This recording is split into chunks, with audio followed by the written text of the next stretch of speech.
sisters. Okay, Crystal அன்பார்ந்த சகோதர சகோதரிகளே, praise Lord sister. Good.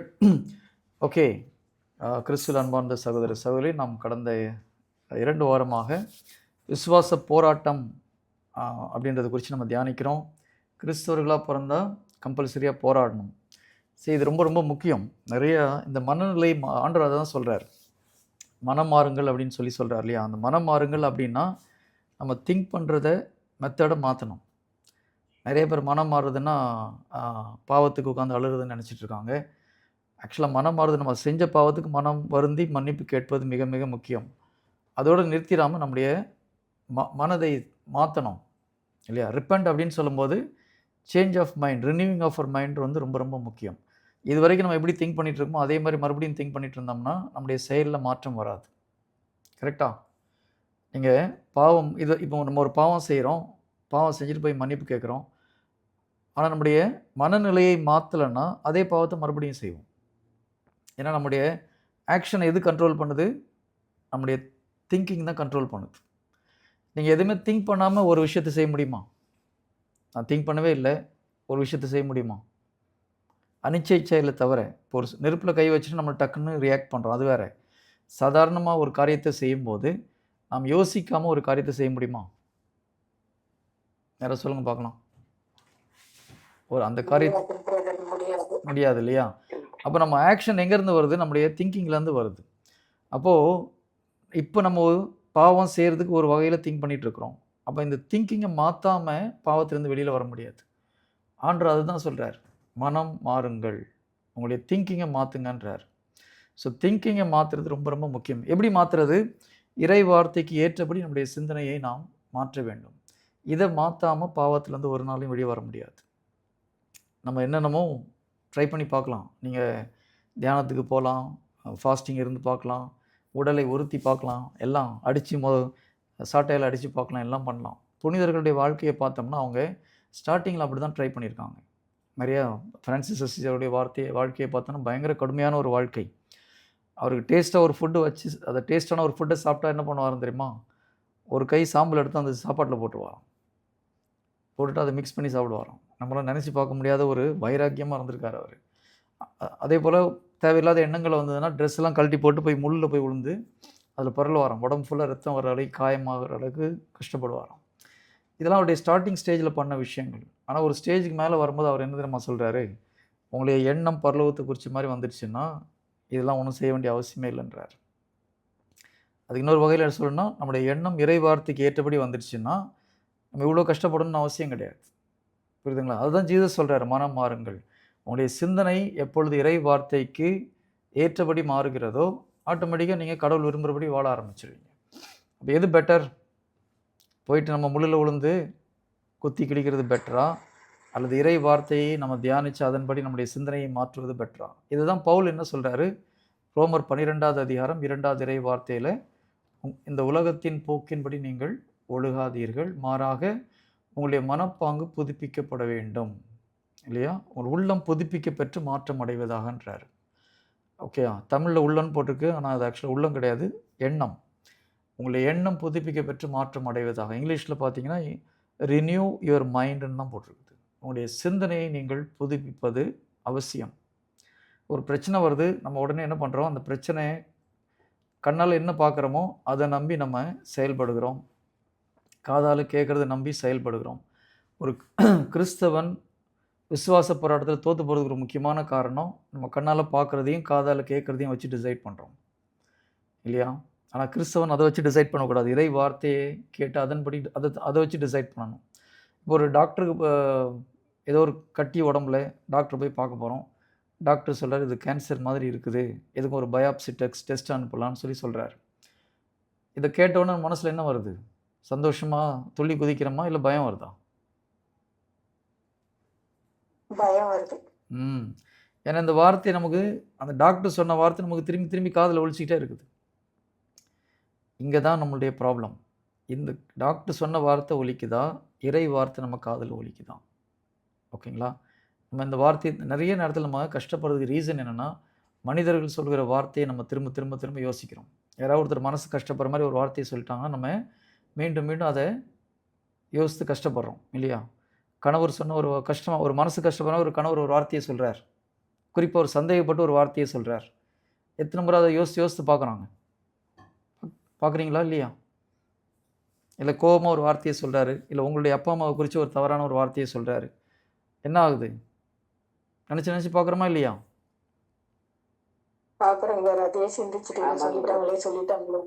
அதுதான் ஆண்டவர் அதுதான் செய்யக்கூடாதுன்றார். அப்படி ஒரு வார்த்தை யார் வாயிலாவது வந்ததுன்னா அந்த வார்த்தையை தூக்கி தரப்பட்டு ஜீசஸ் நம்மளை குறித்து என்ன சொல்கிறாரோ அதை யோசிக்கணுன்றாங்க.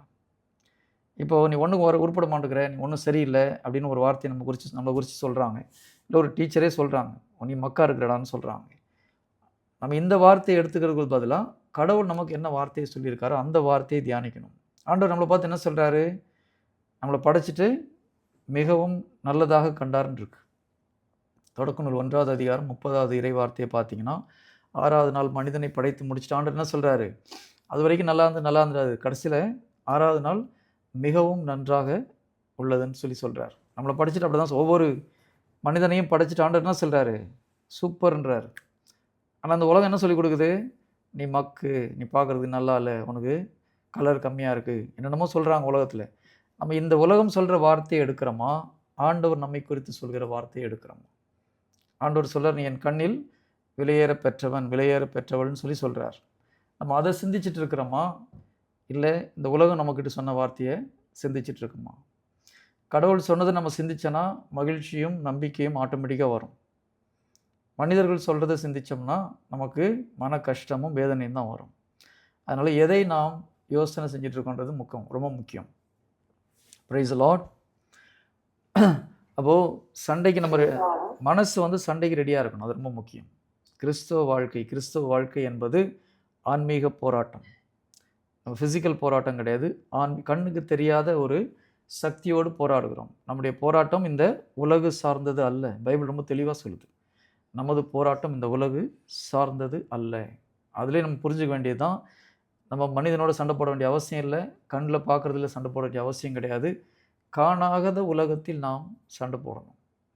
காணாத உலகத்தில் சண்டை போடணும்னா ஸ்பிரிச்சுவல் வேர்ல்டில் சண்டை போடுறோம் இல்லையா? ஆன்மீக உலகத்தில் சண்டை போடணும். ஆன்மீக உலகத்தில் சண்டை போடுறதுக்கு ஆவியானவர் நமக்கு ஒரு 6 ஆயுதங்களை கொடுத்துருக்கிறார். விசுவாசம் என்ற கேடயத்தை கொண்டு சாத்தானின் தீக்கணைகள் அனைத்தையும் உங்களால் அணைக்க முடியும். எபேசியர் 6வது அதிகாரம் 12லேருந்து 17 வரைக்கும் உள்ள வசனங்களை பார்த்தீங்கன்னா, உண்மையை இடைக்கட்சியாக அணிந்து கொள்ளுங்கள், நீதியை மார்பு கவசமாக அணிந்து கொள்ளுங்கள், ரட்சிப்பை தலை சீராவாக சூடிக்கொள்ளுங்கள் இல்லையா? விசுவாசம் எனும் கேடயத்தை கொண்டு சாத்தானுடைய தீக்கணைகள் அனைத்தையும் அணைத்து விட முடியும். நற்செய்தியை பகிர்றதுக்குள்ள ஆயத்த நிலையை பாதரட்சியாக அணிந்து கொள்ளுங்கள். அதுக்கப்புறம் ஒரு முக்கியமான ஒரு வார்த்தை இருக்குது 17 பார்த்தீங்கன்னா, பரிசுத்தாவி கொடுக்கும் இறை வார்த்தையை போர்வாளாக கையில் ஏந்தி கொள்ளுங்கள். அப்போ பாருங்கள், இதில் 6 ஆயுதத்தை ஆண்டவர் சொல்கிறார் சண்டை போடுறதுக்கு. இதெல்லாம் ஸ்பிரிச்சுவல் ஆயுதங்கள், ஃபிசிக்கல் ஆயுதம் கிடையாது. கண்ணுக்கு தெரியாத உலகத்தில் நம்ம சண்டை போடுறதுக்கு, ஆவிக்குரிய உலகத்தில் சண்டை போடுறதுக்கு 6 ஆயுதங்களை கொடுத்துருக்கிறார். இதில் 5 ஆயுதங்கள் சாத்தான் நம்மளை அட்டாக் பண்ணாமல் இருக்கிறதுக்குரிய தற்பாதுகாப்புக்கான ஆயுதங்கள். இதில் ரொம்ப முக்கியமானது விசுவாசம். விசுவாசம் இருந்ததுன்னா சாத்தானுடைய தீக்கணைகள் அனைத்தையும் உங்களால் எதிர்த்து நிற்க முடியும். ஓகே, ஒருத்தர் எடுத்து படிங்க பார்க்கலாம். எபேசியர் 6வது அதிகாரம். நோட் பண்ணிக்கோங்க, இதை கொஞ்சம் படித்து தியானிங்க. இதை மட்டும் எடுக்கணும்னா நம்ம ஒரு 2 வாரம் எடுக்கலாம். பட் நான் சிம்பிளாக சொல்லிட்டு போகிறேன்.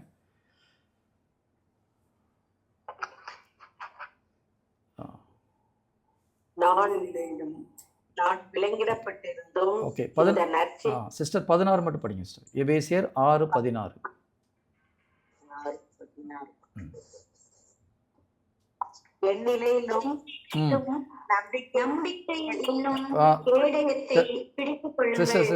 ஒரு செகண்ட், நம்ம இங்கே ஜீசஸ் மினிஸ்ட்ரிக்கு வரவங்களாம் படிக்க வேண்டாம், மற்றவங்க படிக்கட்டும். இந்த பிரேயருக்கு வரவங்க படிக்கட்டும். எஸ். என்னிலும் நம்பிக்கை என்னும் கேடயத்தை பிடித்துக் கொள்ளுங்கள், அதை கொண்டு தீயோனின் தீக்கணைகளை எல்லாம் அணைத்து விட முடியும். அப்படின்னா ஆண்டவர் என்ன சொல்றாரு நமக்கு? பரிசுத்த ஆவியானவர் பவுல் மூலமா என் நிலையிலும் நம்பிக்கை என்னும் கேடயத்தை பிடித்து கொள்ளுங்கள், அதை கொண்டு தீயோனின் தீக்கணைகளை எல்லாம் அணைத்து விட முடியும். நம்பிக்கை மட்டும் நமக்கு இருந்ததுன்னா சாத்தான் என்ன தான் ட்ரிக் பண்ணாலும் நம்மளை டச் பண்ண முடியாது. இந்த வார்த்தைக்கு அர்த்தம் அதுதான். நம்பிக்கை என்னும் கேடயத்தை கையில் ஏந்தி கொள்ளுங்கள் இல்லையா? இந்த எந்த சூழ்நிலையிலும் என் நிலையிலும் நம்பிக்கை என்னும் கேடயத்தை பிடித்து கொள்ளுங்கள், அதை கொண்டு தீயோனின் தீக்கணைகளை எல்லாம் அணைத்து விட முடியும். இந்த இந்த புத்தகத்தை யாருக்கு எழுதின? இவர் ஒரு ரோமர் போர் வீரர்கள் என்ன ட்ரெஸ் போட்டிருப்பாங்களோ அதை வச்சு சென்ட் பால் எழுதுறாரு. ரோமர் போர் வீரர்கள் என்ன மாதிரி ஒரு போர் கவசங்களை அணிந்திருப்பாங்களோ அதை ஸ்பிரிச்சுவலாக எழுதுறாரு. அப்போ அவங்க நீங்கள் போர் வீரர்கள் பார்த்தீங்கன்னா கையில் தடுக்கிறதுக்கு ஒரு பெரிய கேடயம் மாதிரி வச்சுருப்பாங்க. நம்ம ஊரில் கூட அந்த பழைய காலத்து இதெல்லாம் எக்ஸிபிஷன் போய் பார்த்தீங்கன்னா கேடயம் ஒன்று கையில் பிடிச்சிட்டு யாராவது வாளில் வெட்டினாங்க இதை வச்சு தடுத்துட்டு இன்னொரு கையில் வாழை வச்சு சண்டை போடுவாங்க. அப்போ சாத்தான் நமக்கு எதிராக செயல்படுகிற அவன் அனுப்புகிற எல்லா தீக்கணைகளையும் நம்மளை அட்டாக் பண்ணுறதுக்கு அவன் என்னென்ன மெத்தடை ஃபாலோ பண்ணாலும் நம்பிக்கை இன்னும் கேடயம் இருந்ததுன்னா அது எல்லாத்தையும் நம்ம பிளாக் பண்ண முடியும். அதைத்தான் இந்த வார்த்தை சொல்லுது. அதற்கு அடுத்த வார்த்தை பாருங்கள், மீட்பை தலைச்சீராகவும் கடவுளின் வார்த்தையை தூய ஆவி அருளும் போர்வாளாகவும் எடுத்துக்கொள்ளுங்கள். இதில் கடவுளின் வார்த்தையை தூய ஆவி அருளும் போர்வாள். இங்கிலீஷில் கொஞ்சம் வித்தியாசமாக இருக்குது. இங்கிலீஷில் நான் ஒரு முறை அந்த டிஃப்ரென்ஸ் மட்டும் உங்களுக்கு என்னென்னு சொல்கிறேன். The word of the Spirit which is the word of God. அதாவது ஆவியானோர் கொடுக்கும் வார்த்தையை பயன்படுத்துங்கன்ற மாதிரி இருக்குது. ஓகேங்களா? நல்லா கவனித்து பாருங்கள். இதில் 2 வார்த்தைகள், இறை வார்த்தையில் 2 டிஃப்ரென்ஸ் இருக்குது. ஒன்று லோகோஸ்ன்னு சொல்லுவாங்க, இன்னொன்று ரேமாஸ் அப்படின்னு சொல்லுவாங்க. லோகோஸ் அப்படின்னா நான் கொஞ்சம் பொறுமையாக சொல்கிறேன், வேணால் எழுதிக்கோங்க. Logos LOGOS. லோகோஸ் அப்படின்னா எழுதப்பட்ட இறை வார்த்தை. இப்போ நம்ம பைபிள் எழுதப்பட்ட இறை வார்த்தை இல்லையா? இப்போது இந்த வார்த்தையை வச்சு ஃபைட் பண்ணும்போது பவர் கம்மி. நல்லா ஞாபகம் வச்சுக்கோங்க. சரி, ஒரு இறை வார்த்தையை ஒரு சகோதரர் சொல்லி ஜெபிக்கிறார், குணமாக மாட்டேங்குது. அதே வார்த்தையை இன்னொரு சகோதரர் சொல்லி ஜெபிக்கிறார், ஒரு மனிதர் குணமாகிறார். இப்போ இறை வார்த்தையில் வேற்றுமை இருக்குதா, சொல்கிறவருடைய நம்பிக்கையில் வேற்றுமை இருக்குதா?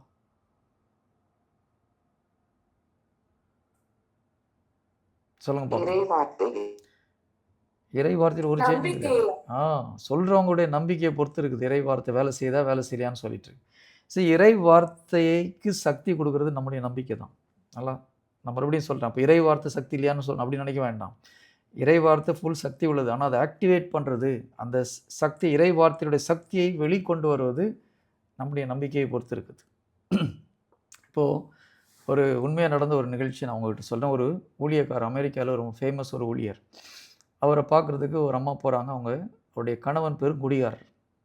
அப்போ அந்த ஊழியக்காரரை போய் சொல்கிறாங்க, அவர் பார்க்குறது ரொம்ப கஷ்டம், பெரிய கூட்டத்து நடுவில் இவங்க போயிட்டு மீட் பண்ணி, இந்த மாதிரி என்னுடைய கணவர் டெய்லி குடிச்சிட்ருக்கிறாரு, வருஷக்கணக்காக குடிக்கிறார். குடிக்கிறது மட்டும் கிடையாது, டெய்லி குடிச்சிட்டு இந்த அம்மாவோட சண்டை போடுறது, இவங்களை போட்டு அடிக்கிறது, இதே வேலை. இப்போ அவங்க ரொம்ப நொந்து போயிட்டு அந்த ஊழியக்கார்ட்ட சொல்கிறாங்க, ஏதாவது ஒரு எங்கள் வீட்டுக்கு எங்கள் வீட்டுக்காரக்காக ஜெபம் பண்ணுங்கன்றாங்க. அப்போ அவர் சொல்கிறார், ஏம்மா எனக்கு டைம்லாம் இல்லை, உங்கள்கிட்ட கையில் கர்ச்சீஃப் இருக்கான்னு கேட்குறாரு. அந்த அம்மா கர்ச்சீஃப் இருக்குன்னு எடுத்து கொடுக்குறாங்க. அவர் கையில் இந்த கர்ச்சீஃப் இப்படி எடுத்து ஏதோ ஒரு வார்த்தை சொல்லிவிட்டு கையில் கொடுக்குறாரு. இதை அவர் நைட் படுக்கும்போது அவர் தலையணை உள்ளே வச்சு தான் தச்சுட்டு படுத்துருங்க, ஆண்டவர் பார்த்துப்பாருன்னு சொல்கிறார். இந்த அம்மா என்ன நினச்சாங்க, வீட்டில் ஒரு அரை மணி நேரம் வீட்டுக்காரக்காக ஜெபிப்பார், நல்லா அழுது கஷ்டப்பட்டு ஒரு மன உருக்கத்தோடு ஜெபிப்பார் அப்படின்னு நினச்சாங்க. அவங்களுக்கு ஒரு பெரிய ஏமாற்றமாக இருந்தது. இருந்தாலும் ஒரு பெரிய ஊழியக்காரன்னு சொல்கிறாங்களா, அவர் சொல்கிறது செய்யலான்னு சொல்லிட்டு வீட்டில் போய் அவர் கணவன் படுக்கிற தலையணைக்குள்ளே இந்த கர்ச்சீஃபை வச்சு உள்ளே தைச்சி வச்சிடறாங்க. கணவன் எப்பவும் போல் குடிச்சிட்டு வராரு, இந்த மாட்டு சண்டை போகிறாரு, போட்டு அடிக்கிறாரு, தூங்குறாரு. இவங்க நைட்டு எந்திரிச்சு பார்க்குறாங்க, ஏதாவது இவர்கிட்ட மாற்றம் வருமா ஏன்னா அப்படின்னு பார்க்குறாங்க. ஒன்றும் இல்லை, அவர் நல்லா குரட்டை விட்டு தூங்கிட்டு காலைல ஆஃபீஸ்க்கு எழுந்துச்சி போகிறார். அப்போ இந்த அம்மாவுக்கு சுத்தமாக நம்பிக்கை போச்சு.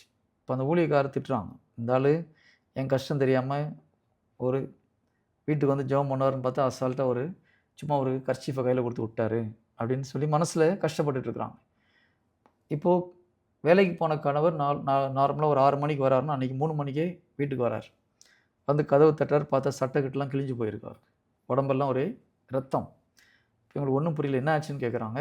அவர் சொல்கிறாரு, எல்லாம் என்னை கொல்ல பார்க்குறாங்க, எங்கே போனாலும் என்னை சாகடிக்கிறதுக்கு ட்ரை பண்ணுறாங்க. இந்த அம்மாவுக்கு புரியல, என்ன ஆச்சுன்னு கேட்குறாங்க. நான் காலையில் போகும்போதே பாருக்கு போனேன் குடிக்கிறதுக்கு, அவன் குடியில் விஷம் கலந்துட்டான், என்ன ஆயிருக்கு, இவருக்கு குடியை பார்த்த உடனே விஷம் இருக்கிற மாதிரி இவருக்கு மனசில் வருது. காலையில் ஒரு பாரில் போய் குடிக்க போயிருக்கிறாரு, அவங்க கொடுத்த உடனே இவர் கண்ணுக்கு விஷம் கலந்த மாதிரி தெரியுது மனசில். அப்போ அங்கே சண்டை போடுறாரு, அவன் திட்டி அனுப்புகிறான். திரும்பி பாதியிலே மத்தியானத்துக்கு மறுபடியும் ஆஃப்டர்நூன் லஞ்ச் டைமில் ஒரு பாருக்கு போகிறாரு.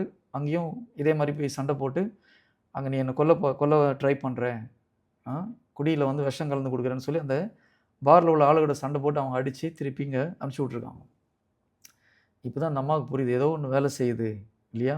இது வரைக்கும் நல்லா குடிச்சிட்டு இருந்த மனசில் குடியை பார்க்கும்போது என்ன மனசில் தோணுது, ஏதோ விஷம் கலந்துட்டாங்கன்னு சொல்லிட்டு. அப்போது இந்த அம்மா சொல்கிறாங்க உண்மையெல்லாம், நான் ஒரு ஊழியக்காரரை பார்த்தேன், அவர் ஜெபிச்சார் உங்களுக்காக, அந்த ஆளுக்காம அவர் அடிக்கிறான்னு சொல்லிட்டு. இப்போ அந்த ஆள் மேலே இவருக்கு பயங்கர கோவம். எந்த ஆளுன்னு சொல்லி இவர் கூப்பிட்டு போகிறார். இந்த அம்மா அடுத்த நாள் அது தியானம் நடந்துட்டு இருக்குது. அடுத்த நாள் தியானத்துக்கு இவர் கூப்பிட்டு போகிறான்.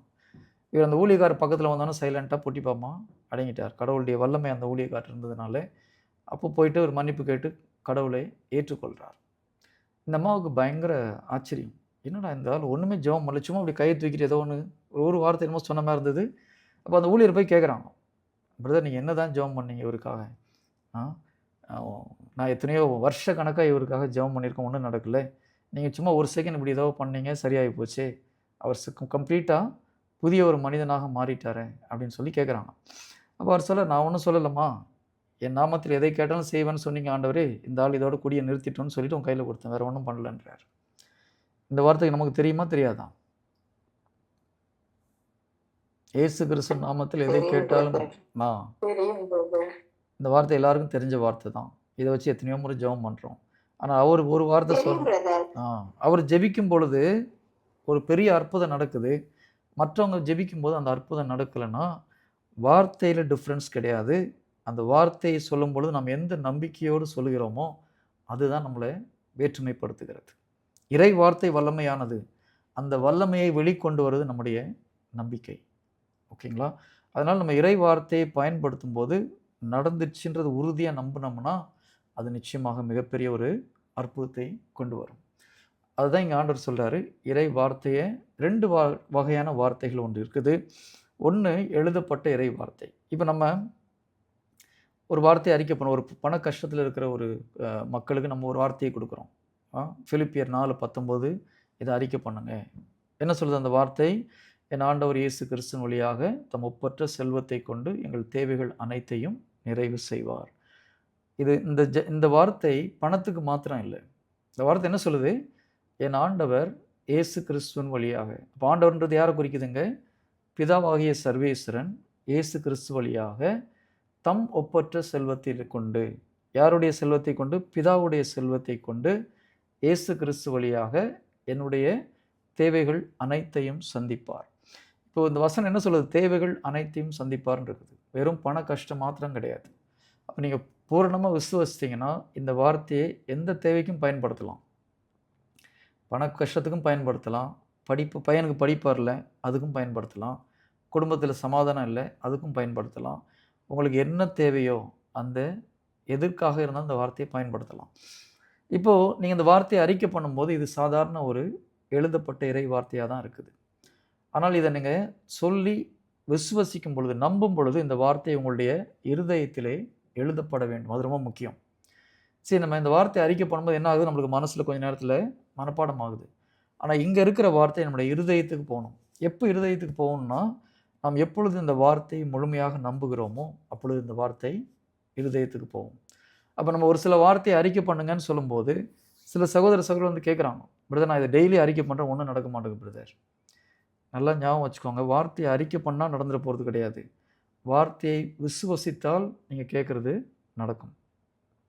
இந்த வார்த்தையை அறிக்கை பண்ண சொல்றதுடைய நோக்கமே, இதை அறிக்கை செய்யும் பொழுது நீங்கள் காதில் கேட்கறதுனால கேட்க கேட்க உங்களுக்கு நம்பிக்கை உண்டாகும்னு வார்த்தை சொல்லுது. அதனால் நீங்கள் நம்புவீங்கன்றதுக்காக தான் நம்ம அறிக்கை பண்ண சொல்கிறோம். எதுக்காக அறிக்கை பண்ண சொல்கிறோம்? இந்த இறை வார்த்தையை நம்ப வேண்டும் என்பதுக்காக அறிக்கை பண்ண சொல்கிறோம். அது அப்போ முக்கியம் என்னது? இந்த வார்த்தையை நம்புவது முக்கியம், அறிக்கை பண்ணுறது மட்டும் முக்கியம் கிடையாது. அறிக்கை பண்ண சொல்கிறதுக்கு காரணமே நம்ம இதை நம்ப வேண்டும் அப்படின்னு தான். அன்னை மரியாள் வார்த்தையை அறிக்கை பண்ணலை இல்லையா? அன்னை மரியாள் என்ன பண்ணுறாங்க? உள்ளத்தில் வச்சு தியானிக்கிறாங்க. அப்போது 2 வகையில் உங்களுக்கு நம்பிக்கையை பெற்றுக்கொள்ள முடியும். ஒன்று, வார்த்தையை அறிக்கை செய்யும்போது நம்ம தொடர்ந்து கேட்டுக்கிட்டே இருக்கிறோம். அப்போது நம்முடைய அவநம்பிக்கை போய் நமக்கு இந்த வார்த்தை மேல் நம்பிக்கை உண்டாகும். எப்பொழுது அந்த வார்த்தை நமக்கு நம்பிக்கை உண்டாகுது, நம்முடைய இருதயத்தில் அந்த வார்த்தை எழுதப்படுகிறது. அதே போல் நாம் தியானிக்க தியானிக்க தியானிக்க அந்த வார்த்தை நம்முடைய இருதயத்தில் எழுதப்படும். இப்போ ஒரு ப்ராப்ளம் வருது, ஓகேங்களா? ஒரு பயம் வருது, அந்த ஒரு பயமான ஒரு சுச்சுவேஷன் வருது. ஓகே, டாக்டரே ஒன்று சொல்கிறார், உனக்கு ஒரு நோய் வந்து ரொம்ப டேஞ்சரஸ் நோய்ப்பா அப்படின்னு சொல்கிறார். இந்த டாக்டர் சர்டிஃபிகேட் பார்க்கும்போது மனசில் ஒரு எண்ணம் வரும், ஐயோ நமக்கு ரொம்ப ஆபத்தோன்னு சொல்லிட்டு. அந்த நேரத்தில் நம்முடைய உள்ளத்திலிருந்து ஒரு வார்த்தை வரணும். என்ன வார்த்தை? அவருடைய தழும்புகளால் நீ குணமாயிட்டேன்னு சொல்லி நம்ம எதிர்பார்க்காமலே உள்ளத்திலேருந்து ஒரு வார்த்தை வரும். இதுதான் ஆவியானவர் கொடுக்குற வார்த்தை. நாம் இருதயத்தில் நம்பிக்கையோடு விதைத்திருந்தான்னா ஒரு பிரச்சனை வரும்போது நம்முடைய இருதயத்திலிருந்து ஆவியானவர் பேசுவார். இந்த வார்த்தைக்கு பேர் தான் ரேமா வார்த்தைன்னு சொல்லுவாங்க. ஒன்று நாம் படிக்கிற வார்த்தை, எழுதப்பட்ட இறை வார்த்தை, நம்ம அறிக்கை பண்ணுற இறை வார்த்தை. இன்னொன்று ஆவியானவர் நம் உள்ளத்திலிருந்து கொடுக்குற வார்த்தை. ஒரு பிரச்சனை நேரத்தில் நமக்கு உள்ளத்திலிருந்து ஆவியானவர் வார்த்தையை கொடுப்பார். இந்த வார்த்தை தான் பவர்ஃபுல் டூல். உலகமே எதிர்த்து வந்தாலும் ஆவியானவர் கொடுக்குற இந்த வார்த்தையை கொண்டு நாம் அதை முறியடிக்க முடியும். இந்த வார்த்தைக்கு பேர் ரேமா வேர்டுன்னு பேர். Rhema, RHEMA, rhema word. Praise the Lord, hallelujah. பைபிளில் நீங்கள் பார்த்தீங்கன்னா இது ரொம்ப முக்கியமான ஒரு விஷயம். நீங்கள் அது கரெக்டாக புரிஞ்சிங்கன்னா உங்களுக்கு அது ஆச்சரியமாக இருக்கும். இப்போது இயேசு கிறிஸ்துக்கிட்ட ஒரு நூற்றுக்கு அதிபதி ஒருத்தர் வரார். வந்து, ஆண்டவரே என்னுடைய ஊழியன் ஒருத்தன் உடம்பு சரியில்லாமல் இருக்கான், அவனை குணமாக்குங்கன்னு சொல்கிறார். இதில் பாருங்கள், ஜைரஸ்க்கும் இதுக்கு உங்களுக்கு வித்தியாசத்தை நீங்கள் கவனிக்கணும் இல்லையா? ஜைரஸ் வந்து யாயீர், தமிழில் யாயீர்னு இருக்குது. அந்த யாயீர் என்பவர் தொழுகை கூடத்தின் தலைவர். அவருடைய மகள் சாக கிடக்கிறாள். அவர் வந்து இயேசு கிறிஸ்துவ வீட்டுக்கு வந்து என் மகளுக்காக ஜெபம் பண்ணுங்கன்னு சொல்கிறார் இல்லையா? என்ன சொல்கிறாரு? இந்த தொழுகை கூடத்து தலைவர் அப்படின்னு சொல்லும்போது அந்த காலத்தில் ப்ரீஸ்ட் மாதிரி அந்த ஒரு ஜெப கூட்டத்துக்கு இன்சார்ஜ் அவர் தான். இல்லை ஒரு கரிஸ்மேட்டிக் லீடர்னு வச்சுக்கோங்களேன். கரிஸ்மேட்டிக் லீடர் மாதிரி ஒரு ஜெப கூட்டத்துக்கு லீடர் அவர். இன்னொரு பக்கத்தில் பார்க்குறோம், நூற்றுக்கு அதிபதி. அவர் யூதரே கிடையாது, பிற இனத்தாரை சேர்ந்தவர், ஒரு போர் வீரர். நூற்றுக்கு அதிபதி அப்படின் போது 100 பேருக்கு அதிபதி அவர். அவருக்கு கீழே ஒரு 100 போர் வீரர்கள் இருக்கிறாங்க. இப்போது இந்த யாயீர் வந்து கேட்கும்போது, ஆண்டவர் ஓகே நானும் வரேன். அவர் என்ன சொல்கிறார்? வீட்டுக்கு வந்து என் மகளுக்காக ஜெபம் பண்ணுங்கன்றாரு. ஜீசஸ் போயிட்டு ஜெபம் பண்ணுறார். அதுக்கு நடுவில் இன்னொரு நிகழ்ச்சி நடக்குது, கொஞ்சம் டிலே ஆகி, இருந்தாலும் இயேசு கிறிஸ்து போய் அந்த பெண்ணை உயிர்ப்பிக்கிறார். இங்கே நூற்றுக்கு அதிபதி வரும்போது ஆண்டவர் என்ன சொல்கிறாரு? நான் வீட்டுக்கு வரேன்னு சொல்கிறார். அந்த நூற்றுக்கு அதிபதி என்ன பதில் சொல்கிறாரு? ஆண்டவரே, என் இல்லத்துக்கு வர நான் தகுதியற்றவன், ஒரு வார்த்தை மட்டும் சொல்லுங்க போதும். வார்த்தையை கரெக்டாக சொல்கிறீங்க சிஸ்டர், ஆனால் அதோடைய பின்னால் இருக்கிற மீனிங் புரியணும், அதுதான் ரொம்ப முக்கியம். இப்போது இவர் என்ன சொல்கிறாரு?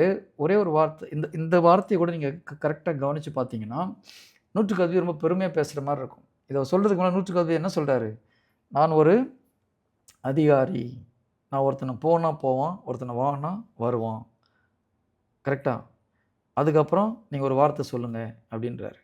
இதை கேட்கும்போது நம்மளுக்கு கொஞ்சம் பெருமையாக சொல்கிற மாதிரி இருக்கா இல்லையா?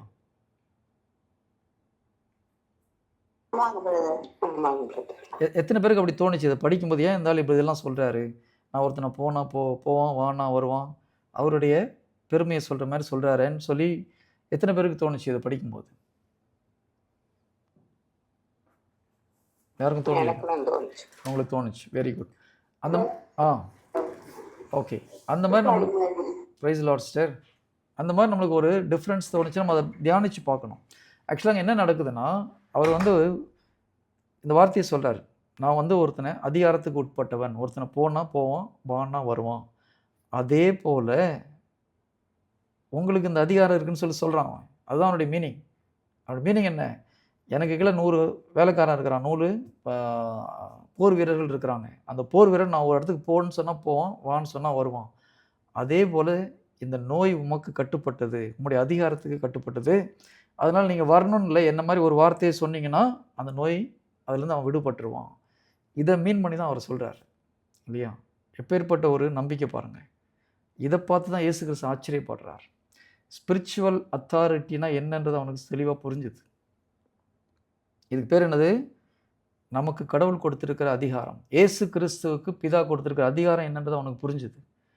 நமக்கும் கடவுள் அதிகாரம் கொடுத்துருக்கிறார், spiritual authority. Spiritual authority of every Christian. ஒரு கிறிஸ்தவனுக்கு கடவுள் கொடுத்த அதிகாரம் என்ன அப்படின்றது நமக்கு தெரிஞ்சிருந்தா நம்ம ஒவ்வொரு இடத்துக்கும் போய் ஜெபம் பண்ண அவசியம் இல்லை. ஒரு வார்த்தை சொன்னால் அந்த நோய் போகும். அப்போ அந்த அந்த விஷயத்தை அந்த அதிகாரி தெளிவாக புரிஞ்சு வச்சுருக்கார். நான் ஒரு அதிகாரத்தில் இருக்கிறவன், என் அதிகாரத்துக்கு உட்பட்டவனை நான் ஒரு வார்த்தை போன்னு சொன்னால் போகிறான், வான்னு சொன்னால் வருவான். அதே போல் உம்மிடம் அதிகாரம் இருக்குது, இந்த நோயை தரத்துறதுக்கு, ஓட்டுறதுக்கு, கிளியர் பண்ணுறதுக்கு உங்கள்கிட்ட அதிகாரம் இருக்குது. அதனால் வீட்டுக்கு வந்து ஜெபிக்கணும் அவசியம் இல்லை. ஆண்டவரே ஒரே ஒரு வார்த்தை சொல்லுங்கள், என் ஊழியக்காரன் குணமடைவான். இதை பார்த்து தான் ஆண்டவர் பக்கத்தில் வர எல்லா யூதர்களை பார்த்து சொல்கிறார், யூதரிடம் ஒருத்தட்டும் இப்படிப்பட்ட ஒரு விசுவாசத்தை நான் பார்க்கலப்பா அப்படின்னு சொல்லிட்டு. Praise the Lord. ஹல்லேலூயா. இப்போது இந்த இயேசு கிறிஸ்து சொல்லுகிற இந்த வார்த்தைக்கு பேர் தான் ரேமா. நீ ஒரு ஜீசஸ் சொல்கிற ஒரு வார்த்தை. இப்போ ஜீசஸ் சொன்ன வார்த்தைக்கும் பைபிளுக்கும் என்ன டிஃப்ரென்ஸ்? இயேசு கிறிஸ்து சொன்ன வார்த்தைக்கும் பைபிளுக்கும் என்ன டிஃப்ரென்ஸ்?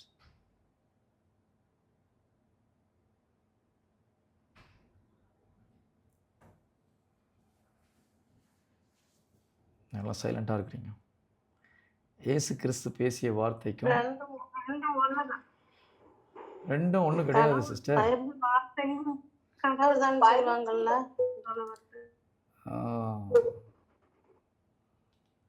பைபிள் வார்த்தை வந்து இறைவாக்கினதால் எழுதப்பட்டது. பைபிள் வார்த்தை இறை வாக்குறாங்க எழுதுறாங்க, ஆனால் அது சொல்லிக் கொடுக்குறது பரிசுத்த ஆவியானது, அதுவும் கடவுளுடைய வார்த்தை தான். ஓகே, கொஞ்சம் நல்லா கவனிங்க. ஜீசஸ் பேசுகிற வார்த்தை அவருடைய வாய்ஸும் சேர்ந்து வருது, குரலும் சேர்ந்து வருது. ஓகேங்களா? இப்போது இயேசு கிறிஸ்துவின் குரல் வரும் பொழுது அவருடைய நம்பிக்கையும் அதில் சேர்ந்து வருது, அவருடைய வல்லமையும் சேர்ந்து அதில் வருது. வார்த்தையை சும்மா எழுதி கொடுக்கும்போது அந்த குரல் கிடையாது அங்கே. இப்போது பிதா உலகத்தை உண்டாக்கும் போது எழுதி கையில் கொடுத்து உலகத்தை உருவாக்கலை, வார்த்தையை உச்சரித்து உலகத்தை உருவாக்குகிறார். அப்போ அந்த கடவுளுடைய குரல் கேட்டு தான் வானதூதர்கள் செயல்படுவார்கள். சங்கீதம் திருப்பாடல் 103:20. திருப்பாடல் 103:20 யாராவது படிங்க பார்க்கலாம்.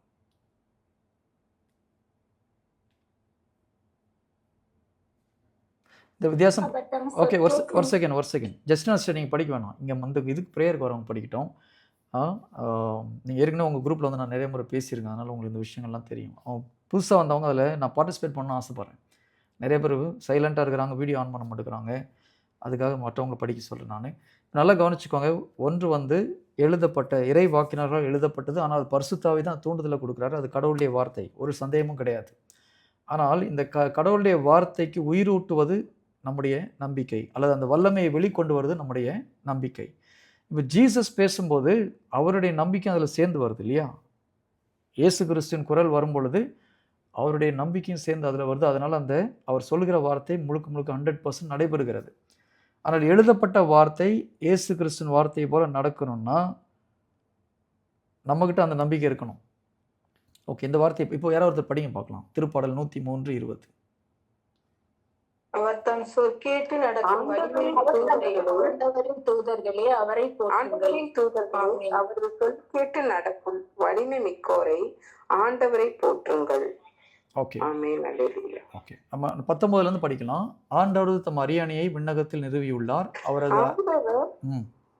ஆண்டவர் தமது அரியணையை விண்ணகத்தில் அமைத்துள்ளார், அவரது அரசு அனைத்தின் மீதும் பரவியுள்ளது. ஆண்டவரின் தூதர்களே அவரது சொல் கேட்டு நடக்கும் வலிமை மிக்கோரை ஆண்டவரை போற்றுங்கள். ஆமென், அல்லேலூயா. இதுல என்ன சொல்லிருக்கு? ஆண்டவரின் தூதர்களே, அவர் தம் சொல் கேட்டு நடக்கும் தூதர்களே. இப்போ வானதூதர்கள் ஆண்டவருடைய வார்த்தையை கேட்டு எழுதப்பட்ட வார்த்தையை கேட்டு நடப்பாங்களா, ஆண்டவருடைய சொல்ல கேட்டு நடப்பாங்களா?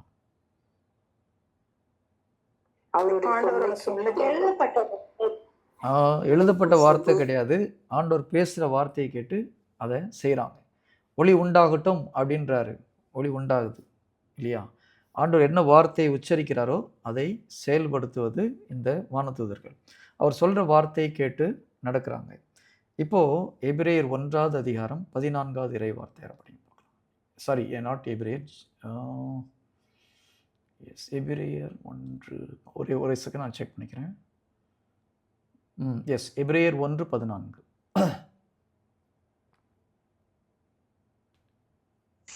அவர்கள் அனைவரும் ஊழியம் புரியும் ஆவிகள் அல்லவா? மீட்பை உரிமை பேராக பெறவிருப்போரது தொண்டாற்ற அனுப்பப்பட்டவர்கள் அல்லவா? Okay, amen. Price the Lord. இதில் புனித பவுல் வானதூதர்களை பற்றி சொல்கிறார். வானதூதர்கள் அனைவரும் ஊழியம் புரியும் ஆவிகள் அல்லவா? அவங்க யாருக்கு ஊழியம் புரிஞ்சாங்க? கடவுளுக்கு ஊழியம் புரிகிறாங்க, நமக்கும் ஊழியம் புரிகிறாங்க. அதுதான் அங்கே சொல்கிறார். அவர்கள் அனைவரும் ஊழியம் புரியும் ஆவிகள் அல்லவா? மீட்பை உரிமை பெற இருப்போருக்கு தொண்டாற்ற அனுப்பப்பட்டவர்கள் அல்லவா? மீட்பை யார் உரிமை பெற போகிறாங்க? இப்போ யார் மீட்பை உரிமை பெற போகிறாங்க? மீட்பை உரிமை பெற போகிறோன்னா ரட்சிக்கப்பட போகிறவங்க இல்லையா? யார்? Very good. யாரெல்லாம் ரட்சிக்கப்பட போகிறாங்களோ அவர்களுக்கு தொண்டாற்ற அனுப்பப்பட்டவர்கள் அல்லவான்னு சொல்கிறாரு. அப்போது இந்த வானதூதர்கள் கடவுளுக்கு ஊழியம் புரிகிறார்கள். அதே போல் யாரெல்லாம் கடவுளை நம்பி அவருடைய பிள்ளைகளாக மாறி மீட்பை உரிமை பெற இருக்கிறாங்களோ, பெற்றுக்கிட்டவங்கள இருக்கிறவங்க, நம்ம இன்னைக்கு வாழ்ந்து கொண்டு இருக்கிற ஒவ்வொருத்தருக்கும் தொண்டாற்றுவதற்காக கடவுள் அவர்களை அனுப்பியிருக்கிறார். அப்போ நம்ம ஒவ்வொருவருக்கும் ஆண்டவர் பாடி கார்டு அமைச்சிருக்கார். இந்த பாடி கார்டு நம்ம இறை வார்த்தையின் பிரகாரம் நம்பிக்கையோடு சொன்னோம்னா ஆட்டோமேட்டிக்காக செயல்படுவாங்க. எப்படி பிதா சொல் கேட்டு நடக்கின்ற வானதூதர்கள் பைபிள் சொல்லுது. இப்போ நம்ம சொல் கேட்டு வானதூதர்கள் நடக்கணும்னா நம்ம சொல் கடவுளுடைய சொல் மாதிரி இருக்கணும். அப்போ ஃபஸ்ட்டு என்ன ஆகணும்? நம்ம பேசுகிற வார்த்தை இறை வார்த்தைக்கு முரண்பாடாக பேசக்கூடாது, இறை வார்த்தைக்கு ஏற்றபடி பேசணும்.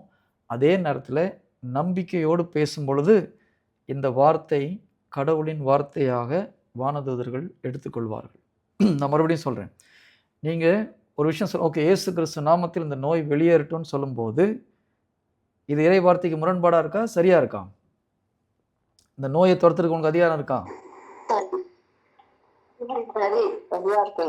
ஆமாம். நோயை குணப்படுத்துறது வெரி குட். நோயை குணப்படுத்துறதுக்கு கடவுள் நமக்கு அதிகாரம் கொடுத்துருக்கார். என்னை விசுவசிப்பவன் நோயாளி மேல் கை வைப்பான், நோய் குணமாகும் இருக்கார். என்னை விசுவசிப்பன் என்னை விட பெரிய காரியங்களை செய்வான்னு சொல்லியிருக்காரு. அப்போ நம்ம ஜீசஸ் சொன்ன மாதிரி சொல்கிறதுக்கு நமக்கு அதிகாரத்தை கொடுத்துருக்கார். அப்போ இறை வார்த்தைக்கு ஏற்றபடி இருக்குது. இதை சொல்லும் பொழுது நம்முடைய உள்ளத்தில் சந்தேகம் இல்லாமல் நம்பிக்கையோடு சொன்னோம்னா இதை செயல்படுத்துறது யாருடைய வேலை? ஓகே, வானதூதர்களுடைய வேலை. அவங்க செய்வாங்க இது. ஓகேங்களா? இப்போ நல்லா யோசித்து பாருங்கள். நாம் இறை வார்த்தைக்கு ஏற்றபடி நம்பிக்கையோடு இயேசு கிறிஸ்துவின் நாமத்தில் சொல்லும்போது இது கடவுளின் பிள்ளையுடைய வார்த்தையாக வானதூதர்கள் ஏற்றுக்கொள்வார்கள். நம்ம மறுபடியும் கண்டிஷன் கரெக்டாக நீங்கள் கரெக்டாக பண்ணணும். இறை வார்த்தைக்கு ஏற்றபடி நம்பிக்கையோடு உள்ளத்தில் ஐயம் எதுவுமின்றி இயேசு கிறிஸ்துவின் நாமத்தில் நீங்கள் சொல்லும் பொழுது இது கடவுளின் பிள்ளைகள் கொடுக்கிற கட்டளையாக வானதூதர்கள் ஏற்றுக்கொண்டு அதை நிச்சயமாக செயலாற்றுவார்கள். இதை செய்யாமல் நீங்கள் 1000 ஜெபம் பண்ணாலும் நீங்கள் ஜெபிக்கிற ஜெபம் கேட்கப்படுவது உறுதி கிடையாது. நமக்கு அதிகாரத்தை கொடுத்துருக்கார் ஆண்டவர், புரியுதுங்களா? நம்ம ஜீசஸ் பண்ண ப்ரேயருக்கும் பரிசேயர் பண்ண ப்ரேயருக்கும் ஒரு மிகப்பெரிய வித்தியாசம் இருந்தது. அவங்க ஜீசஸை பார்த்து என்ன சொல்கிறாங்க? இவர் அதிகாரத்தோடு போதிக்கிறார். மற்றவங்க ரொம்ப அருமையாக போதிச்சாங்க, ரொம்ப சூப்பராக இருந்தது கேட்குறதுக்கு. ஆனால் அதிகாரம் இல்லை. இது ரொம்ப முக்கியம். கிறிஸ்தவனுக்கு கடவுள் அதிகாரம் கொடுத்துருக்கார். கடவுளுடைய பிள்ளை என்ற அதிகாரம் கொடுத்துருக்கிறார். கடவுள் சிலுவையில் பெற்றுக் கொடுத்த எல்லா கிருபைக்கும் நம்மளுக்கு பாக்கியமானவர்கள், நம்ம சுதந்திரிச்சு கொள்ள முடியும். அவர் கொடுத்த எல்லா வாக்கு தத்தமும் நமக்காக கொடுத்துருக்கிறார். அப்போ அதை உரிமை பேராக நம்ம பெற்றுக்கொள்ளணும்னா தைரியமாக போல்டாக நம்பிக்கையோடு சொல்லும்போது அதை நம்ம பெற்றுக்கொள்ள முடியும். இதை விட்டுட்டு ஆண்டவர்கிட்ட போய் நம்ம அழுது புலம்புறதுல அர்த்தம் கிடையாது. உங்கள் ஜெப முறையை நீங்கள் மாற்ற வேண்டும். நான் மறுபடியும் சொல்கிறேன், you have to change your prayer. ஆண்டவரே இதை கொடுங்க அதை கொடுங்கன்னு கேட்க வேண்டிய அவசியம் கிடையாது. ஏன்னா இயேசு கிறிஸ்து நிறைவேறி விட்டதுன்னு சொல்லும்போது எல்லாம் நிறைவேறி விட்டதுன்னு சொல்கிறார் இல்லையா? It is finished, it is finished அப்படின்ற ஒரு வார்த்தையில் நமக்கு தேவையான எல்லாவற்றையும் செய்து முடிச்சிட்டோமான்னு சொல்கிறார். அதான் முக்கியம். இன்னும் கொஞ்சம் கேர்ஃபுல்லாக கவனிங்க. ஆண்டவர் பிதா முதல்ல ஆதாம் ஏவாளை படைக்கிறதுக்கு முன்னாலே முதல்ல உலகத்தை படைக்கிறாரு, ஒளியை படைக்கிறார், தண்ணியை படைக்கிறார், நிலத்தை படைக்கிறார், ஒவ்வொரு விலங்குகளை படைக்கிறார், பறவைகளை படைக்கிறார், செடி கொடிகளை படைக்கிறார். இன்னும் ஒரு வகையில் யோசித்து பார்த்தீங்கன்னா, மனிதன் இந்த உலகத்தில் கடைசி நாள் இந்த உலகம் அழியிற வரைக்கும் வாழ்வதற்கு தேவையான அனைத்தையும் படைக்கிறார். கரெக்டா? 5 நாளில் இந்த உலகத்தில் எத்தனை கோடி மக்கள் வந்தாலும் அவர்களுக்கு தேவையான எல்லா உணவுப் பொருட்களையும் தாது பொருட்களையும் வர்றதுக்கு தேவையான எல்லாவற்றையும் 5 நாளில் படைச்சு முடிச்சுட்டு தான் மனிதனையே கடவுள் உருவாக்குகிறார். மனிதனை உருவாக்கிட்டு அவனுக்கு இது வேணும் அது வேணும்னு ஆண்டவர் பண்ணலை. அவனுக்கு தேவையான அனைத்தையும் படைத்து விட்டு தான் மனிதனையே உருவாக்குகிறார். இப்போ பாவத்தில் விழும்போது இதெல்லாம் குறைபட்டு போகிறது இல்லையா, பழுதுபட்டு போகிறது. ஜீசஸ் என்ன பண்ணுறாரு, தன்னுடைய பலியினால் இது எல்லாவற்றையும் மறுபடியும் சரி செஞ்சுட்டு என்ன சொல்கிறாரு, உனக்கு தேவையானது இந்த உலகத்தில் என்னை போல் நீ வாழ்வதற்கு தேவையான அனைத்தையும் நான் செய்து விட்டேன் அப்படின்னு தான் உயிரை விடுறார். இதை நம்ம நம்பினோம்னா நம்ம என்ன பண்ணுவோம், ஆண்டவர் எனக்கு தேவையான எல்லாத்தையும் செஞ்சிட்டாருன்னு சொல்லி நம்ம நம்பிக்கையோடு அறிக்கை பண்ணும்போது அதை பெற்றுக்கொள்ள முடியும். ஆண்டவர் அதை தான் விரும்புகிறார். அந்த நம்பிக்கையோடு பெற்றுக்கொள்ளுங்க, ரிசீவ் பண்ணிக்கோன்னு சொல்லி சொல்கிறார். நீ என்கிட்ட கெஞ்சாத, உனக்கு தேவையான அனைத்தும் பணமாக இருந்தாலும் பொருளாக இருந்தாலும் உடல் நலமாக இருந்தாலும் குடும்ப சமாதானமாக இருந்தாலும் அனைத்தையும் நமக்கு தேவையான அனைத்தையும் இயேசு கிறிஸ்து செய்து முடித்து விட்டார். இதுதான் புதிய ஏற்பாடுடைய மிக அருமையான ஒரு பாடம். நம்ம என்ன பண்ணுறோம், பழைய ஏற்பாட்டுக்கார மாதிரி இன்னும் கேட்குறோம். பழைய ஏற்பாடு எல்லாத்துக்கும் ஆண்டவர்கிட்ட போய் கேட்கணும், ஆண்டவரே இதை கொடுங்க அதை கொடுங்க இதை கொடுங்கன்னு. புதிய ஏற்பாட்டில் ஜீசஸ் எல்லாத்தையும் செஞ்சு முடிச்சிட்டார். இப்போ நம்ம செய்ய வேண்டியது, இப்போ ஒரு தோட்டத்தில் பழம் இருக்குது, பசிச்சா நம்ம என்ன பண்ணணும், எடுத்து சாப்பிட வேண்டியதான்.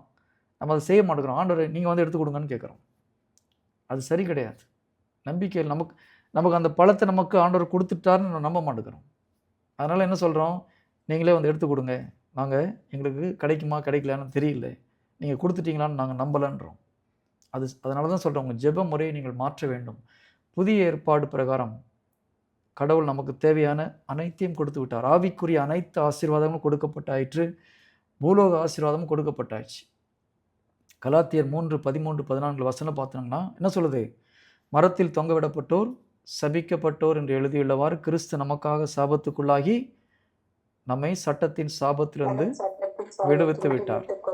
அந்த பழைய சாபம்லாம் போயிட்டு அதனால என்ன ஆகுது, அப்ரஹாமுடைய அனைத்து ஆசீர்வாதமும் பரிசுத்தாவியை நமக்கு கொடுத்துட்டார். அப்போ என்ன அர்த்தம், இந்த அப்ரஹாமின் ஆசீர்வாதம்னு சொல்லும்போது இந்த உலகப்பூர்வமான அனைத்து ஆசீர்வாதம் நமக்கு கொடுக்கப்பட்டிருக்கிறது, ஆவிக்குரிய அனைத்து ஆசீர்வாதம் நமக்கு கொடுக்கப்பட்டிருக்கிறது. இந்த நம்பிக்கையோடு நம்ம அறிக்கை பண்ணால் நம்ம கையில் கிடைக்க போகுது.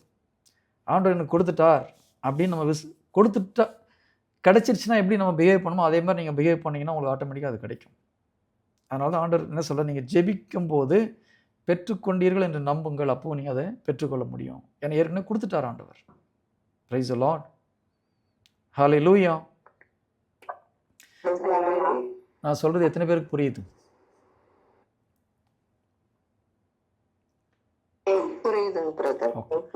உங்கள் ஜெப முறையை நீங்கள் மாற்ற வேண்டும். ஆண்டவரே இதை கொடுங்க, ஆண்டவரே என் பையனை சரியாக்குங்க, எங்கள் வீட்டுக்காரரை சரியாக்குங்க. அப்படி கிடையாது. நல்ல வீட்டுக்காரர் தான், நல்ல மனைவி தான்.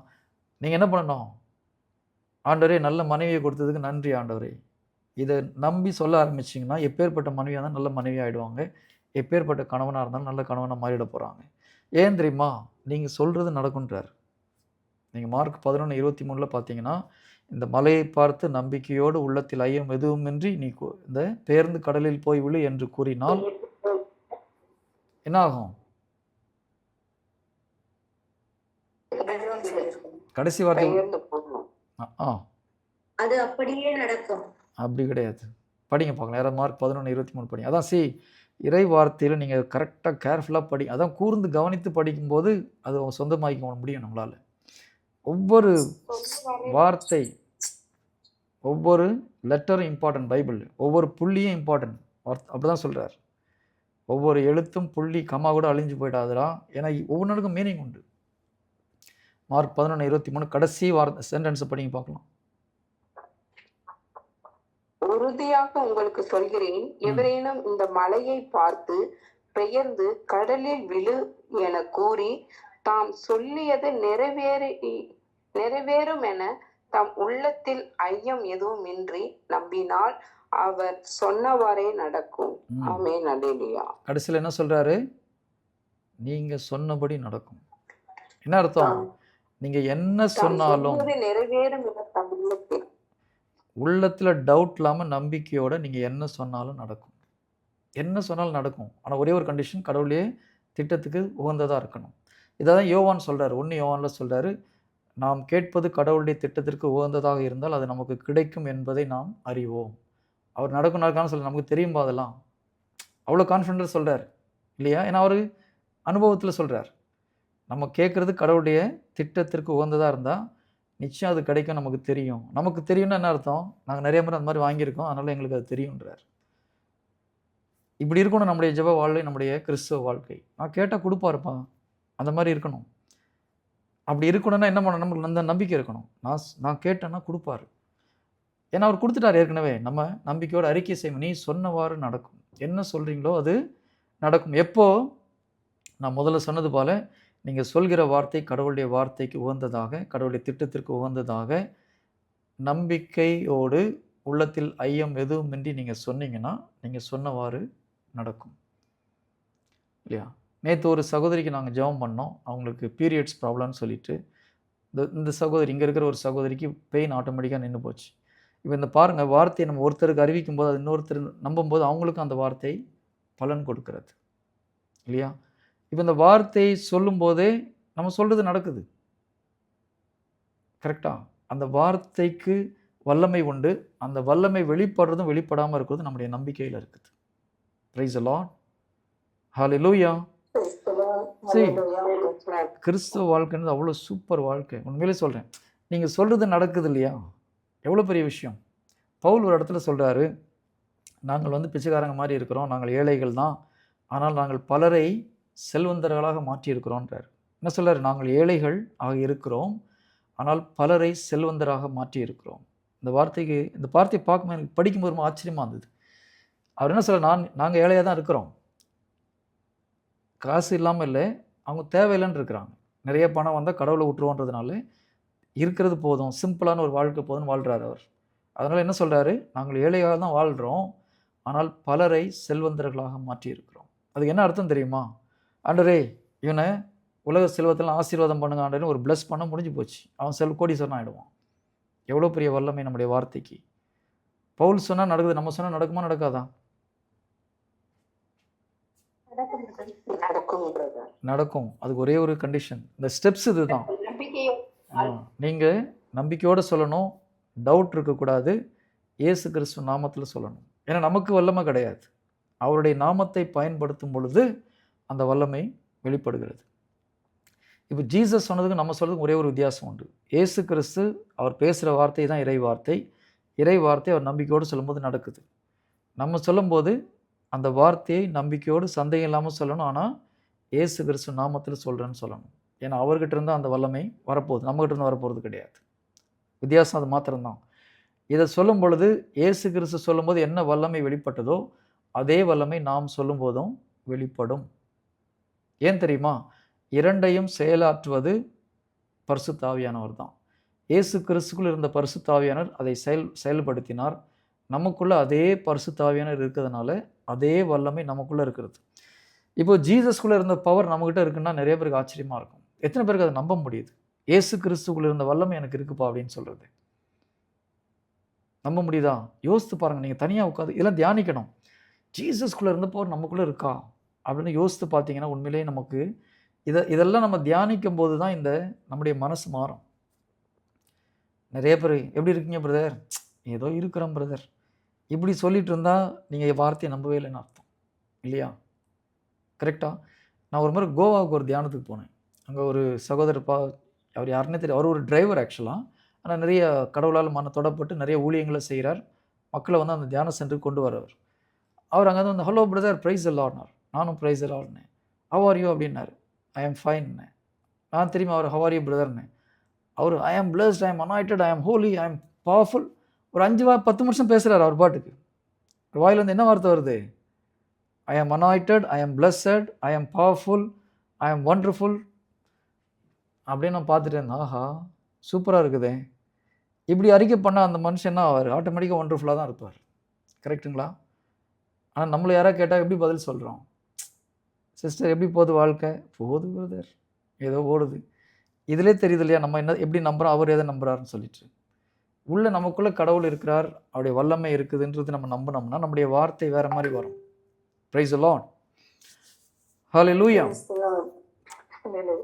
ஓகே, அப்போ நாம் வாயிலிருந்து வருகிற வார்த்தை நம்பிக்கையோடு வரும்பொழுது அது கடவுளுடைய வார்த்தையாக வானதூதர்கள் ஏற்றுக்கொண்டு அதை செயல்படுத்துவார். இது நம்ம மனசில் கற்பனை பண்ணி பார்க்கணும்.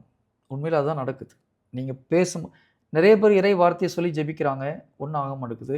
ஒரு சிலர் ஒரு வார்த்தையை சொல்லும்போது நடக்குதுன்னா வித்தியாசம் இதுதான். அவங்க சொல்லும்போது ஓகே, நிறைய பேர் ஓகே. இன்னொரு ப்ராப்ளம் இருக்குது நம்ம மக்கள்கிட்ட. சரி, நிறைய இறை வார்த்தையை சொல்லி ஜெபிக்கிறதுனால ஒன்றும் ஆக போகிறது கிடையாது. ஒரு வார்த்தை சொன்னாலும் நம்பிக்கையோடு சொன்னீங்கன்னா அது நடக்கும். கரெக்டாக? இப்போ ஒருத்தருக்கு ஒரு நோய் இருக்குது, அந்த நோயை நம்ம குணமாக்கணும். இயேசு கிறிஸ்து நாமத்தில் காய்ச்சலே வெளியில் போன்னு சொன்னால் வெளியில் போவோம். இதுக்கு நம்ம 10 இறை வார்த்தையை சொல்லணும்னு அவசியம் கிடையாது. ஆண்டோட தேவையில்லைன்னு சொல்கிறார். நல்லா ஞாபகம் வச்சுக்கோங்க, அது உண்மையிலே கடவுள் தேவையில்லைன்னு சொல்கிறார். பரிசேயர்கள் சதுசேயர் நிறைய வார்த்தையை போட்டு பதற்றுறாங்க, நீங்கள் அப்படி செய்யாதீங்கன்றார். அப்போஸ்தலர்கள் யாராவது 10-15 இறை வார்த்தையை போட்டு யாரையாவது ஹீலிங் பண்ணாங்களா? சொல்லுங்கள் பார்க்கலாம். அவங்க யாருக்கா உடம்பு சரியில்லைன்னு ஜெபிக்கும் பொழுது, ஆண்டவரே இந்த வசனத்தில் நீங்கள் அப்படி சொல்லியிருக்கீங்க, அந்த வசனத்தில் இப்படி சொல்லியிருக்கீங்க, இந்த வசனத்தில் இப்படி சொல்லியிருக்கீங்கன்னு ஒரு 10 இறை வார்த்தையை சொல்லி ஆண்டவரே குணப்படுத்துங்கன்னு சொன்னாங்களா? அப்போஸ்தலர்கள் ஜீசஸ் என்ன செஞ்சாரோ அதை அவங்க அப்படியே செய்கிறாங்க. டிட்டோ காப்பி அடிக்கிறாங்க. சீடர்கள்னால் குருவை அப்படியே காப்பி அடிக்கணும். சீடருடைய வேலை அதுதான். சீடர்னா என்னது? குரு செஞ்சதை அப்படியே அச்சு பசகாமல் செய்கிறதுக்கு பேர் தான் உண்மையான சீடன் அர்த்தம். ஆண்டவர் நம்மளை சீடனாக தான் அழைத்தார். உலகம் எங்கும் சென்று நற்செய்தியை அறிவிப்புங்கள், பிதாசுதன் பரிசுத்தாவின் பேரில் ஞானஸ்தானம் கொடுங்க, அவர்கள் எல்லாம் நான் சொல்லிக் கொடுத்தெல்லாம் கற்பியுங்கள், அவர்களை சீடராக்குங்கள் ஆண்டவர் சொல்கிறார். நம்மை கிறிஸ்தவர்களை சீடர்களாக தான் வாழ அழைக்கிறார். சீடர்களுடைய வேலை குரு செஞ்சதை அப்படியே ஃபாலோ பண்ணுறது. சீடருங்க பாருங்க, இயேசு கிறிஸ்து தண்ணியில் நடந்து வரார். பேதுரு உடனே என்ன கேட்குறாரு? ஆண்டவரே நீராக இருந்தால் என்னையும் நடக்க சொல்லுங்கள். இந்த மைண்ட் செட் நமக்கு வரணும். ஆண்டவர் நடந்தால் நானும் நடக்கணும், அவர் என்னுடைய குரு, நான் சீடன், அது செய்யணும். இது முந்திரி கொட்டத்தனம் கிடையாது. இதுதான் உண்மையான சீடத்துவம். நான் ஒரு ஜெப வழிபாட்டுக்கு போயிருந்தேன். அங்கே இந்த நற்செய்தி பகிர்ந்த ஒரு சகோதரர் சொன்னார், இந்த பேதுரு எப்பவுமே முந்திரி கொட்டை, ஆண்டவர் என்ன பண்ணாலும் நானும் பண்ணணும்னு ஆசைப்படுவார். அது முந்திரி கொட்டை கணக்கு தப்பு. அது ஆண்டவர் செய்கிறது நம்ம செய்யணும்னு ஆசைப்படுறது தான் கடவுள் விரும்புகிறார். ஒரு சீடன் குரு செய்யணும்னு ஆசைப்படுறது தான் ஒரு சீடனுடைய வேலை. கரெக்டாக? அது தவறு கிடையாது. அப்போ நமக்கு ஆண்டவர் செஞ்சதை நம்ம செய்யணுன்ற ஒரு எண்ணம் வந்தால் தான் நீங்கள் உண்மையிலே சீடத்துவ வாழ்க்கையை வாழ ஆரம்பிக்கிறீங்கன்னு அர்த்தம். அது அவர் கடவுளுப்பா, அவர் செய்வார், நம்ம யார்? நிறைய பேர் இப்படி சொல்கிறாங்க. நிறைய கிறிஸ்தவங்களை நம்ம கேட்கும்போது இப்படி ஒரு வார்த்தையை சொல்கிறாங்க, அவர் கடவுள், அவர் செஞ்சார், நான் சாதாரண மனுஷன், பாவி. இதை தாழ்ச்சின்னு நினச்சிட்டு இருக்காங்க. இது உண்மையிலே பெருமை, போலி தாழ்ச்சி. இதுக்கு பேர் என்ன? போலி தாழ்ச்சி. உங்கள்கிட்ட இது மாதிரி ஒரு எண்ணம் இருந்ததுன்னா தயவுசெய்து நீங்கள் மாற்றிக்கோங்க. இது வரைக்கும் அவர் இயேசு கிறிஸ்து கடவுள், அவர் செய்ய முடியும், நான் ஒரு சாதாரண மனுஷன், நான் பாவி, நான் குப்பை, நான் மண்ணு நினச்சிங்கன்னா இதுக்கு பேர் தாழ்ச்சி கிடையாது. இது போலி தாழ்ச்சி. கடவுள் இதை விரும்பலை. பேதுரு அப்படி சொன்னாரா? இல்லை எந்த சீடர்களாக அப்படி சொன்னாங்க? நீங்கள் பண்ணீங்க, எங்களால் பண்ண முடியாது, நாங்கள் அப்படி கிடையாதுன்னு சொன்னாங்களா? பாருங்கள், இயேசு கிறிஸ்து இறந்து உயிர் தெழுந்து மோட்சத்துக்கு போயிட்டார். பெந்தகோஸ்து முடிஞ்சது, கோயிலுக்கு போகிறாங்க, ஒரு முடவனை பார்க்குறாங்க. முடவனை பார்த்து நாங்கள் போய் நிறைய வார்த்தைகளை சொல்லி பேசலை, இயேசு கிறிஸ்து நாமத்தில் எழுந்து நட, டைரெக்டாக முடவன்கிட்ட பேசுகிறாங்க, எந்திரிச்சு நட. நடந்தாரா நடக்கலையா? ஒரு சின்ன கையை ஆனால் நம்ம எப்படி ஜெபிக்கிறோம்? நம்ம அப்படி ஜெபிக்கிறது கிடையாது. ஆண்டவரே இவர் குணமாக்குங்க ஆண்டவரே.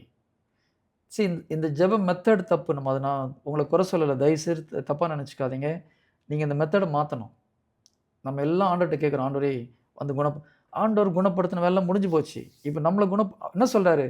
இந்த உலகத்தில் இருக்கும் வரை நானே இந்த உலகத்தின் ஒளி. அப்போ உலகத்தை விட்டு போன அப்புறம் யார் ஒளி? நம்ம தான் இந்த உலகத்துக்கு ஒளி. அதை நம்ம புரிஞ்சுக்கணும். அதை விட்டுட்டு மறுபடியும் ஆண்டவரே நீங்கள் வாங்க, நீங்கள் உதவி செய்யுங்க. நம்ம எல்லாம் ட்ரை பண்ணி முடியல, கஷ்டப்படும் போது ஆண்டவர்கிட்ட நம்ம போய் கேட்கலாம், தனியாக போய் கேட்கலாம். சீடருங்க என்ன பண்ணுறாங்க? புரியலன்னு தனியாக போய் கேட்குறாங்க. நமக்கு புரியல, போய் தனிமையில் உட்காந்து ஆண்டவர் பாதத்தில் நீங்கள் சொன்ன மாதிரி நான் செஞ்சு பார்த்தேன் ஆண்டவரே, ஒன்றும் நடக்கலை, என்ன பிரச்சனை கேட்டிங்கன்னா ஆவியானவர் சொல்லிக் கொடுப்பார். நம்ம அதை விட்டுட்டு இவன் குணப்படுத்துறதுக்கு வாங்க, இந்த நோயை குணப்படுத்துங்க. நோயை குணப்படுத்துவது அவருடைய வேலை கிடையாது. அதெல்லாம் செஞ்சு முடிச்சிட்டார், நம்மளை பண்ண சொல்கிறார். இந்த உலகத்தில் இயேசு கிறிஸ்து என்னென்ன காரியங்களை செய்தாரோ அதையெல்லாம் நம்மளை செய்ய சொல்கிறார். அவர் நற்செய்தி அறிவித்தார், நம்ம நற்செய்தி அறிவிக்கணும்.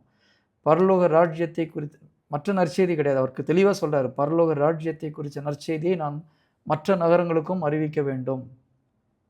பரலோக ராஜ்யத்தை குறித்த நற்செய்தியை அறிவிக்கிறது நம்முடைய கடம். ஓ, டைம் ஆயிடுச்சா?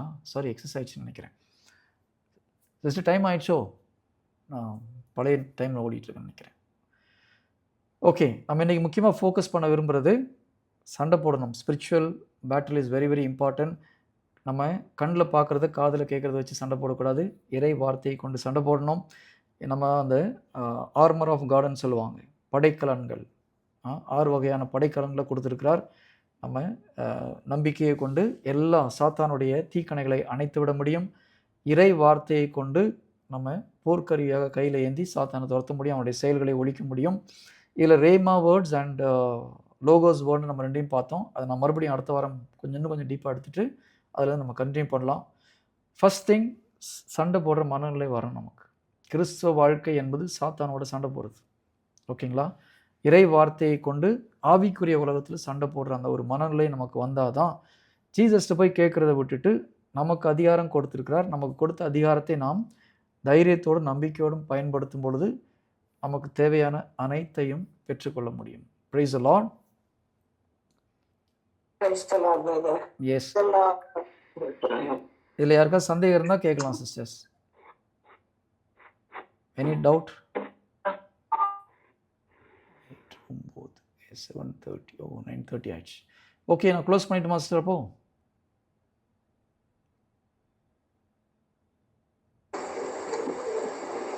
Thank you, brother. Okay sister, thank you. God bless you.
Mummy, why so long? Daddy, இவ்வளோ நேரம் ஆயிடுச்சு. 6 மணி பஸ் இல்ல. 6 மணியா? வேலை முக்கியம். அஜய்க்கு தானே கிளம்பணும். பாரு எப்படி கிளம்புறாரு. Careful, Rafael, you are hitting mommy. வாழைப்பழத்தை பார்த்தா யாரோ நேத்து சாப்பிட்டாங்க போல இருக்கு. நாளைக்கு போட்டோஸ் கீழ கேட்கலாம். காலைல நாங்க தான் ரூலுக்கு போடாம அப்பயா சொல்லல. நீங்க இப்போ போற நிக்கிறேன் ரூலுக்குள்ள எனக்கு கேட்கலாம் ஃபோன்ல. தான் ப்ரேயர் பண்ணி. நாளைக்கு நம்ம ஹாஸ்பிடல்ல இருந்து வேற வரணும். நாளைக்கு எத்தனை மணிக்கு நான் வரணுமா? அங்கே கூட்டு போகிறது எத்தனை மணிக்கு வரணும்?